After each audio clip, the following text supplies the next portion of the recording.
I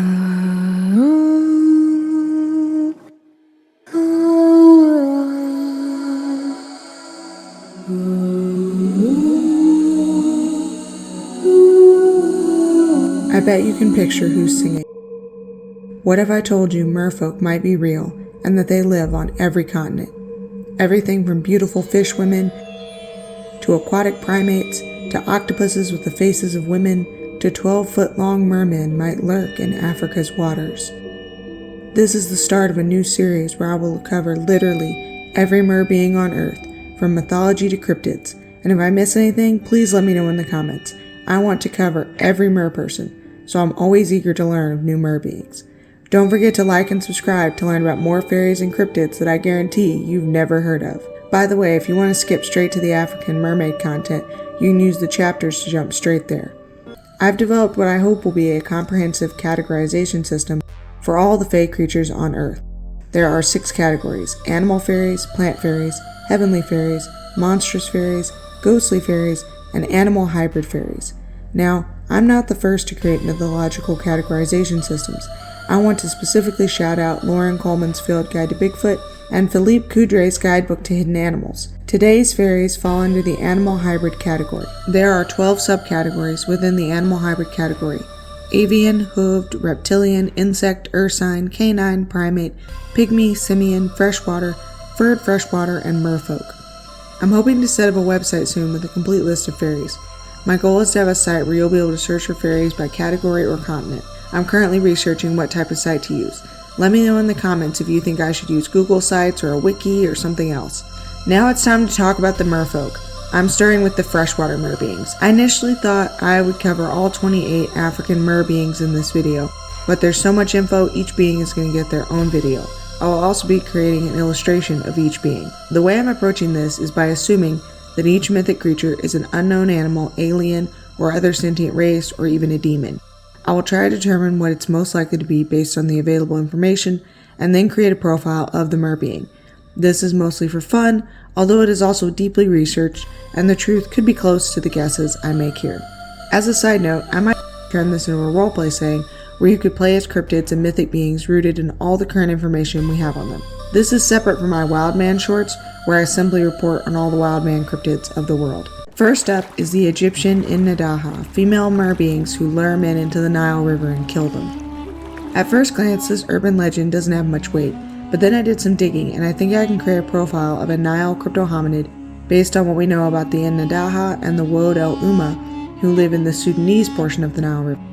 This unknown being is likely related to the Greco-Roman merfolk like Oceanids and Naiads, as the Nile River flows into the Mediterranean Sea. Flowing out to sea means that an unknown species could be spending part of its life cycle in the deeper waters of the ocean, thus explaining why it hasn't been discovered yet. Saltwater crocodiles, for instance, swim out into saltwater and are capable of surviving in both salt and fresh water. To clarify, Nile crocodiles are different from saltwater crocodiles who live in Southeast Asia, Micronesia, and Australia. I just thought the comparison was worth bringing up. Back to En-Naddāha though, I'm actually combining them with Woadd-el-Uma for reasons that I hope will become apparent. Woadd-el-Uma live in the water like the En-Naddāha. Females have breasts, which I assume the En-Naddāha have, as sources describe them as naiad-like. They walk erect and are the same size as humans. Woadd-el-Uma was reported by Joseph Resiker, and you can read about it in Mysterious Creatures, A Guide to Cryptozoology. I linked the full book on Internet Archive in the description. Moving forward, I'm creating a profile for an unidentified hominid that I'm going to call Nereid Niloticus, combining the information I have on En-Naddāha and Woadd-el-Uma. The name comes from the Greco-Roman Nereid, who can live in both fresh and saltwater, and Niloticus referring to their Nile River habitat. Although this being started off in my freshwater category, Nereid Niloticus is actually going in the furred freshwater category because they have a coat of reddish fur. Nereid Niloticus' distribution and habitat is the Nile River in Egypt and Sudan. The Nile is not a particularly deep river, ranging from 26 to 36 feet deep, so how could an undiscovered species be hiding in its depths? It's a great question, and given that Woadd-el-Uma was, to my knowledge, last sighted in 1832, it's possible that this animal is now extinct. If Nereid Niloticus still lives though, it would have to be highly intelligent to hide from humans. Additionally, if they're traveling out to the Mediterranean Sea, which has an average depth of 4,900 feet, that could explain how they've remained hidden. 4,900 feet puts them in the midnight zone where light doesn't penetrate, and Calypso Deep off the coast of Greece has a depth of 16,762 feet, which puts them in the abyssal zone.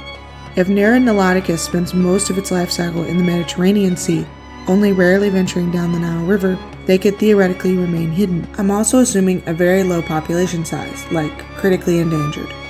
Based on the 10-inch tracks of the Woadd-el-Uma, which is the same size as the average human man's foot size, I'm guessing that Nereid Niloticus has an average height similar to that of the average human man, so 5'9". Gorillas can reach that height, so it's not outside the realm of what's already seen in nature. Taking into account the height, the weight is likely close to 200 pounds. Again, female gorillas can weigh anywhere from 150 to 200 pounds, so this makes sense. I'm speaking very generically because I haven't tackled sexual dimorphism yet, but that is coming. Nereid Niloticus has reddish hair like the Woadd-el-Uma, and if you're wondering how this primate appearance squares with being a naiad like temptress, I have a theory to explain that. Some primates, like the colobus monkey, have longer flowing hair, and baboons, which live in Egypt and Sudan, can have very bushy hair, so Nereid Niloticus might have portions of hair that are longer and flowing more like a human's. Additionally, female primates have human-like breasts. On screen is a female baboon. Picture a primate with breasts like that and flowing hair coming out of the Nile River. Maybe she overpowers and drowns some people, mostly men who are out working. The story gets mythologized into an alluring siren who drowns men. Or perhaps she uses some kind of infrasound to lure the men into the water and drown them. Either way, the legend is born. The reddish color of Nereid Niloticus' hair helps them blend into the reddish color the Nile sometimes has, as well as the reddish color of the Mediterranean seafloor. Would the length of the longer hair pose a problem when swimming? Marine mammals with fur or hair like seals have very short, sleek hair. Perhaps this quote-unquote hair is not actually hair, and instead is more like the tentacles of a Portuguese man-of-war or a jellyfish. Not only would these tentacles not cause drag while swimming, they could also be used in hunting to sting prey. Some jellyfish have a reddish color, like Nereid Niloticus, such as the red jellyfish on screen. What about Nereid Niloticus' eyes, though? Using marine mammals as a reference, their eyes are likely pretty similar to humans. Dolphins have blurred vision underwater just like humans, which is why they rely on echolocation. As I will discuss later, Nereid Niloticus likely uses echolocation. Whale eyes are only about 50% bigger than human eyes in relation to body size, and since Nereid Niloticus spends a good deal of its time in the Mediterranean, they have large eyes as well, but not freakishly large in comparison to humans. Like whales and other marine mammals, they don't have outer ears, and their ears are configured to hear underwater, although it's likely they use echolocation as well. Can Nereid Niloticus hear when on land, or are they relying on other senses? Do they have some unknown skills, like ears that can hear equally well in air and water? Moving to the nose led me to think about how these creatures breathe and the depths to which they dive. Although Nereid Niloticus travels down the Nile River, they spend most of their time in the midnight and abyssal zones of the Mediterranean Sea, but likely don't travel much deeper than 9,816 feet, which is the deepest depth that a marine mammal, the Cuvier's beaked whale, has ever dived. For this reason, it is unrealistic for Nereid Niloticus to have a primate nose. Instead, they have a blowhole on the top of their head that enables them to hold their breath and spend so much of their time deep in the sea. The relatively small size of Nereid Niloticus causes some problems, however. Conventional science would argue that in order for a mammal to live at a depth as deep as Nereid Niloticus does, would require them to be large enough to retain the amount of oxygen required to live that far below the surface. I'm going to fall back on what I call the bumblebee rule. Basically, some unknown biological mechanism enables a 5'9", 200-pound primate to live in the midnight and abyssal zones. I'm giving Nereid Niloticus pink, human-like lips similar to those that bonobos have. Other aquatic mammals such as dolphins have smooth faces without muzzles, so I figured it could be possible for Nereid Niloticus to look this way. This also increases their resemblance to humans. What kind of teeth do they have? Well, that probably depends on their diet. Woadd-el-Uma are said to eat fruit. However, taking into consideration that En-Naddāha drowned people and the ubiquity of man-eating fairies and cryptohominids, I'm going to assume that Nereid Niloticus is a carnivore. Their diet resembles that of another marine primate, the Mediterranean monk seal. Nereid Niloticus are opportunistic and prey on most of the creatures in the Nile and Mediterranean. They will even eat humans if the opportunity presents itself.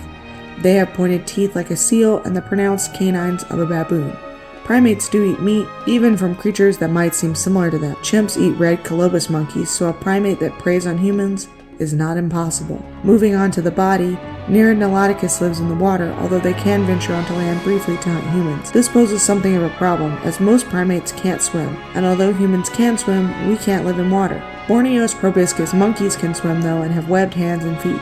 Nereid Niloticus has webbed hands and feet as well. Male Nereid Niloticus tend to be on average larger than females.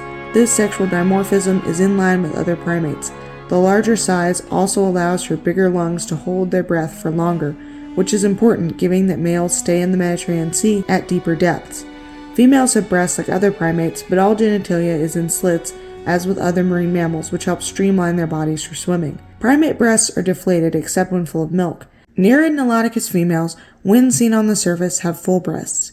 This is because they come to the surface to hunt when they're pregnant in order to have enough nutrients for their young, so the breasts are growing full with milk as they prepare for birth. And this is probably a good time to discuss the life cycle and social structure of Nereid Niloticus.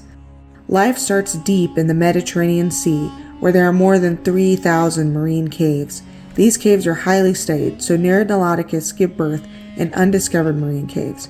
The whole troop journeys to the cave for the birth. Nereid Niloticus are non-seasonal breeders, and births can happen any time of the year, just like Mediterranean monk seals, bonobos, and baboons. Pregnancy lasts 9 months, and since the mothers nurse for a whole year, Nereid Niloticus get pregnant every 2 years on average. Babies are born singly and can swim within 4 days of birth, clinging to their mother's belly. Other females in the troop act as midwives, and the whole troop remains near the marine cave until the infant is able to travel with the troop into deeper waters. Known primates have single births, and Mediterranean monk seals can swim within 4 days of birth.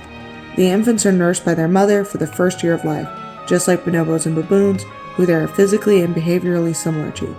Nereid Niloticus reach sexual maturity between 7 to 9 years of age. Males remain with their birth troop, where they will stay for the rest of their adult lives, hunting in the Mediterranean and caring for the troop's young. The social structure is similar to bonobos. This also accounts for why males are rarely seen.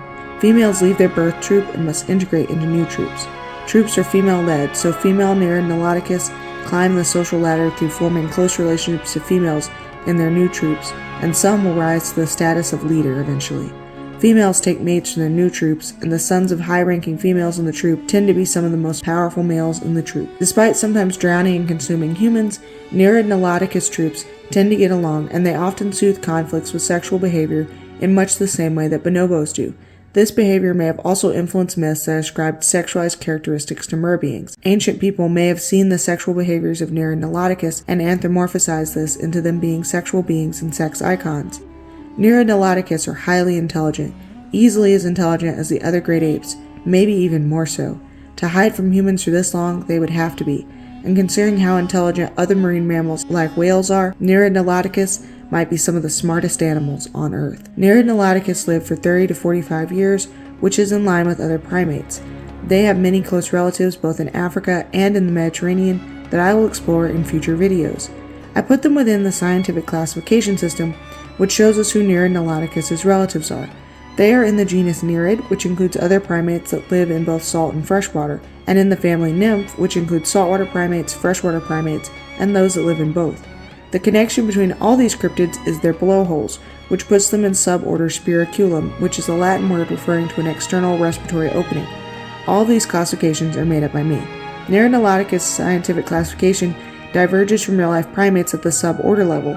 I place them in the order primate, but the primate suborders are based on having dry or wet noses, so I had to create a different suborder for primates with blowholes.